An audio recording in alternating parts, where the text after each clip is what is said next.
Bienvenidos a un nuevo episodio de Paseando a mi escultura, tu pasaporte para explorar los rincones más fascinantes de la cultura. Soy María, tu guía en este viaje intelectual, y hoy te invito a descubrir una entrevista a un actor, Ricard Balada, por el caso Ángelus, la fascinación de Dalí, y se estrenará el 22 de noviembre. Abróchate tu cinturón y prepárate para desvelar los misterios y encantos que esconde el mundo de la cultura y, en esta ocasión, del séptimo arte.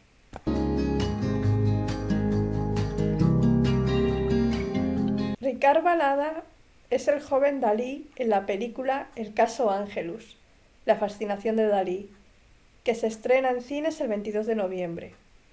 El actor encarna el genio del siglo XX en su etapa de los 25 a los 36 años, es decir, de 1929 a 1940, cuando ya se instala en Estados Unidos.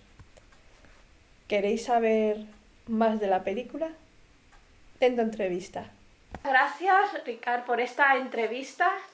Y tengo una primera pregunta que es, al dejar de intentar entender a Dalí y hacer tu propio Dalí, tu propia versión de este personaje, ¿qué descubriste de ti mismo como actor que desconocías? Buena pregunta. A ver, eso fue más en la fase media final, porque al principio me agarré mucho a toda la información que había y tal, y el director me dijo, Ricard, deja de entenderlo. Y ahí fue donde sí o sí tuve que empezar a buscar conexiones. Pues sobre todo la parte que me sentí muy identificado en que él le costó mucho que su familia aceptara que era artista y lo apoyaran. Y esto pues, eso lo comparto mucho. Y sobre todo el proceso de su vida, de irte solo a Madrid, de no le fue bien del todo, empezar a buscar en Francia. Yo en mi caso pues ha sido Inglaterra y Berlín, pero al final el moverte, conocer a tus referentes, que él estaba obsesionado con Picasso y conocía a Miró, pero sobre todo eso, tengo claro que soy artista y que voy a llegar muy lejos. Pues eso me lo ha recordado porque se me estaba olvidando, porque esta profesión es de subidas y bajadas y bueno, a veces estás arriba, a veces estás abajo, y este personaje me ha aportado una fortaleza y esta cosa visionaria que bueno, que se te olvida muchas veces porque tienes que lidiar todo el rato con rechazos y con nos y cuesta aguantar. Así que es un ejemplo de eso y me ha ayudado mucho. Lo que he visto de tu papel es en blanco y negro. Y en blanco y negro es muy difícil transmitir a la cámara muchas cosas, y lo poco que he podido ver de lo que interpretas, como que la mirada que tienes, cómo dices las cosas, cómo es trabajar en tu papel sabiendo que es en blanco y negro y que es tan difícil de transmitir, que no es lo mismo que en color. Pues fíjate que si yo no lo había visto así, y si hubiera jugado sabiendo esto, pues a lo mejor hubiera apretado un poquito más. La manera de rodar ha sido exactamente igual. Hemos rodado con la misma cámara digital y luego han puesto el filtro de blanco y negro. Así que de cara a la interpretación no ha afectado, y agradezco no haber sabido esto porque a lo mejor siempre intentas que no, pero siempre queda algo y podría haber afectado a mi interpretación.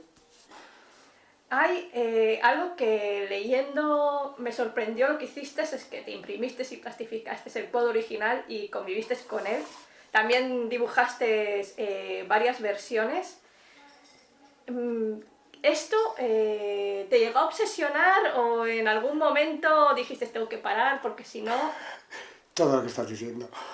Claro, al principio lo hice para entrar en esta obsesión de Dalí. Llegué a soñar con el Ángelus de Millet.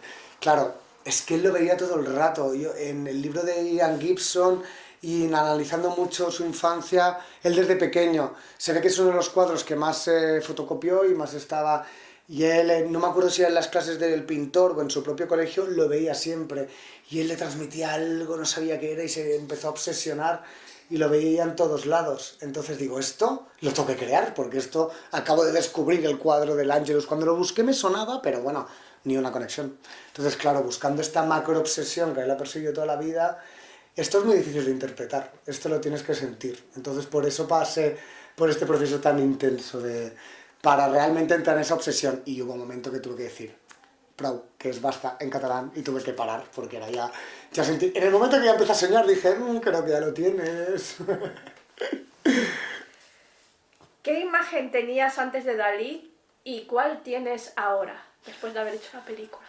Pues mira, antes lo juzgaba mucho y tenía muchos prejuicios. Sí que de pequeñita a mí me habían llevado al Museo de Figueres y a su casa y me fascinaba su arte y es uno de los referentes y genios más internacionales de nuestro país. Y ahí en Cataluña más aún también, porque como es como casi obligatorio ir a Cadaqués, a Portlligat y al Museo de Figueras. Pero me gustó mucho esta cosa de obsesión todo el rato con el arte y la falta de herramientas sociales. Y me gustó mucho descubrir también que tenía muchos prejuicios, entonces al final el personaje era su fase final. Yo tuve que buscar esa humanidad que le llevó a ser ese personaje y por el camino me encontré que era una persona muy tímida. Entonces sentí que al final este personaje es una causa, una consecuencia para poder enfrentarse al mundo, poder relacionarse sin que la timidez lo comiera. Al volverse una persona tan mediática, pues esta construcción de personaje ayudó a que ya que su personalidad no acompañaba, yo creo que con Gala creó ese personaje para, una, apoyar ese surrealismo y su arte, y dos, para... Me viene mucho la frase de lo importante es que hablen, bien o mal, pero que hablen. Pues yo creo que Dalí esta frase la tenía muy presente. Si pudieses viajar al pasado y conocer a Salvador Dalí real, en carne y hueso, ¿qué te gustaría preguntarle? ¿Qué te gustaría saber de él? ¡Ostras! Bueno, primero te diría que me gustaría encontrármelo en su época de vivir aquí en Madrid para conocer a Lorca y Buñuel. Y, y la verdad, mira, claro, me gustaría conocer al Dalí del futuro. Es decir, al Dalí mayor, cuando ya vuelve a Estados Unidos, cuando ha estado en Hollywood, ha trabajado con todo el mundo, con Walt Disney, dicen que Dumbo también está influenciado por él, pues claro, preguntarle cómo es cada mercado, cómo ha mantenido esa esencia o su personalidad viajando por el mundo y estando en contacto con tanta gente diferente, con tantas culturas, con tantas presiones.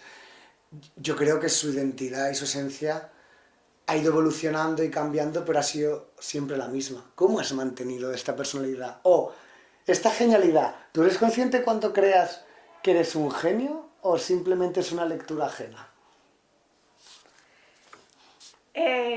Para también construir el personaje estuviste en los lugares que a él le influenciaron aquí, el Museo del Prado, uno de esos sitios, pero ¿qué otro lugar que desconocías, por el que él ha estado, ha paseado, te sorprendió y cómo fue estar por...? A ver, claro, lo más heavy fue el Museo del Prado. La residencia de estudiantes no la llegué a encontrar porque lo que encontraba por internet era cosas parecidas, así que la imagen, bueno, la experiencia más parecida fue, claro, yo había ido 2 veces al Museo del Prado, con mi familia y con amigos. Esta vez fui como si fuera Dalí, no interpretándolo, pero imaginándome pues esta persona tímida, indagué mucho también sobre Lorca y Buñuel, sobre todo Lorca, y me imaginaba con ellos qué conversaciones podrían tener, descubrí una parte de Dalí que era escritor también y no la conocía. Entonces empecé a hacer todo esto, a dibujar, a escribir, y sobre todo en el Prado fue muy guay porque me imaginaba qué podrían estar hablando. Entonces pues me imaginaba un Buñuel más vacilón, un Lorca más sensible y emotivo, y Dalí ahí como una esponja y soltando burradas para llamar la atención.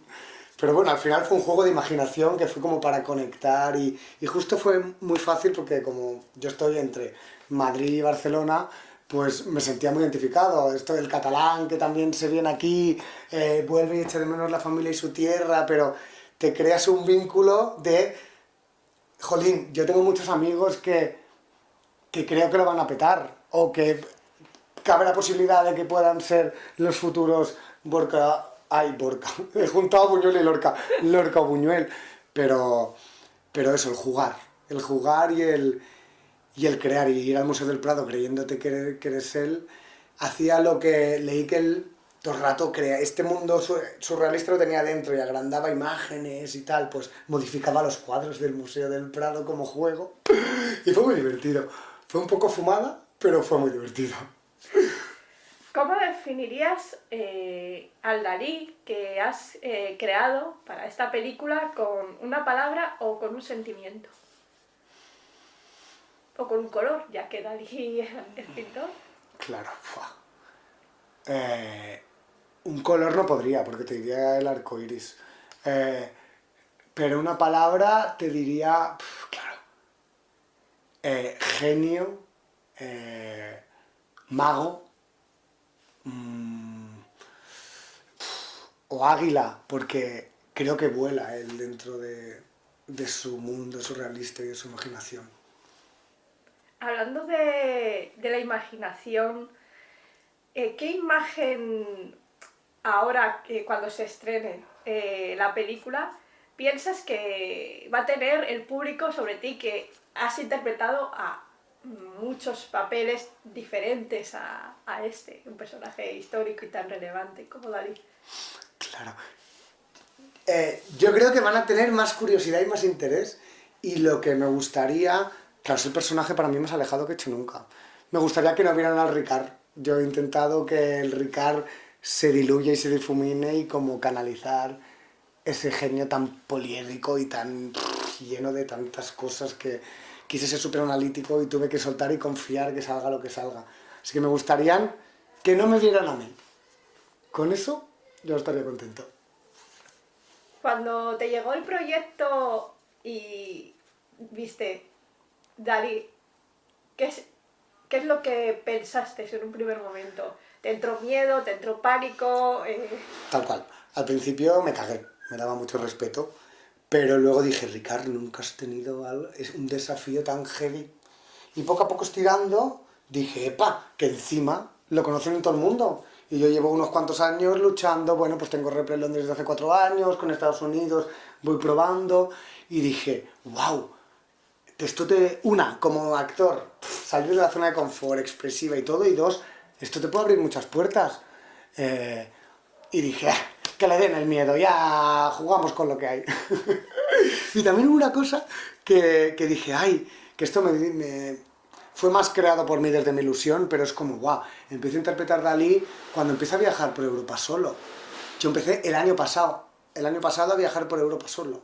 Entonces dije, ay, qué bonito, ojalá llegue a una milésima parte de lo que ha sido él, pero dije, guau, qué bonito, el empezar a moverte solo, buscando tus oportunidades, conectando y al final abriendo puertas, yendo tú solo, y eso es muy valiente en el sentido de que yo creo que si no fuera actor y tuviera los sueños tan claros no me hubiera atrevido a hacer la mitad de cosas que he hecho, como esto de ir solo a los premios europeos el año pasado, a la Berlinale Talents, y ir a llamar a todo el mundo, entonces eso me gustó, me ilusionó mucho el mismo punto de partida, de anda, lo empiezo a interpretar cuando empieza él a salir.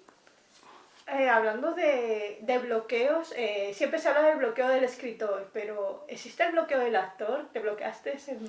Sí, totalmente. Sobre todo, en este caso, como todo el mundo tiene una imagen, al principio me presionaba mucho el querer cumplir con las expectativas que tenía todo el mundo. Entonces, ¿qué pasa? Que vas a trabajar para un resultado. En lo nuestro, nunca, como trabajes para un resultado, eso es un prejuicio que tú creas.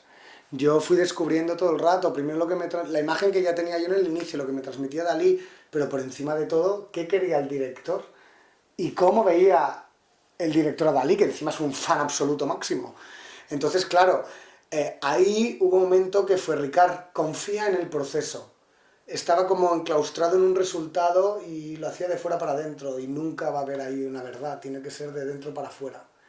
Y lo acabé de encontrar con procesos, cuando pasé por vestuario, maquillaje y peluquería, ya me vi. Dije, ¡ay! No tengo que hacer nada, ya está. Pero sobre todo eso, confiar en el proceso, incluso cuando estás en el rodaje y rodando, como tú veas a un resultado, no estás viviendo momento a momento y no hay la verdad necesaria. Y no te sorprendes, los momentos mágicos no son controlados ni decididos tú desde tu casa. Y muchas veces cosas que encuentras en ensayo, vale, sí, tienes como el esqueleto por donde tienes que pasar, pero la magia se crea viviendo a momento y y aparecen cosas que tú no tenías ni pensadas ni controladas y surgen por el tándem de todo el equipo, del compañero, del director, del resto del talento que ha sumado para esa escena. Entonces, enamorarme del proceso que se me olvidó un poco al inicio. Sin contar mucho de la película y de tu papel, así, ¿cuál es tu momento mágico favorito de...? Ostras, sin hacer spoilers. Sin hacer- A ver, oh. son datos históricos, así que me gusta mucho la última secuencia mía, que es un momento íntimo de Gala y Dalí, relajados y que de golpe cambia todo. Entonces es como en un periodo corto de tiempo, montaña rusa emocional. Sí, y creo que es encima muy buena despedida del personaje que interpreta Dalí joven. La película, para la gente que no lo sepa, para la gente que quiera saber más, ¿cómo la describirías tú? Pues mira, tenemos el consentimiento de la Fundación Gala Salvador Dalí por la veracidad de los hechos. Y sobre todo la peli explica una parte de Dalí que no se conoce tanto, que es la del Dalí investigador. Entonces, claro, descubrí algo muy heavy, que hay que ver la peli para saberlo, pero de golpe ese descubrimiento le dio un doble sentido para él en una crisis existencial que tuvo toda la vida y un trauma que la acompañó toda la vida, pues eso, un Dalí investigador, que es desconocido, o sea, lo conocemos como artista, sobre todo como pintor, pero también escultor, escritor, y ahora yo he descubierto como investigador. ¿Y te ha costado despojarte de Dalí? Sí. Sí, mira, justo después de toda la película me fui a un festival de música con mi prima, que fuimos 4 o 5 días con la furgo, y me decía, se te escapa Dalí. Y meses después, a veces, cuando me sorprendía o cosas, a veces me salían los ojos de Dalí. Ahora ya no, porque han pasado 2 años desde el rodaje, pero sí, sí, sí. Es el personaje que más me ha costado, no internamente, pero en cosas físicas, bueno, en la mirada. Sobre todo que se me escapaba la mirada, porque como la hice tanto, la practiqué tanto para que me salía de una forma natural, pues se me quedó un tiempecito. Pues muchísimas gracias, Ricardo, Jo, por a tu ti tiempo. ha sido un placer.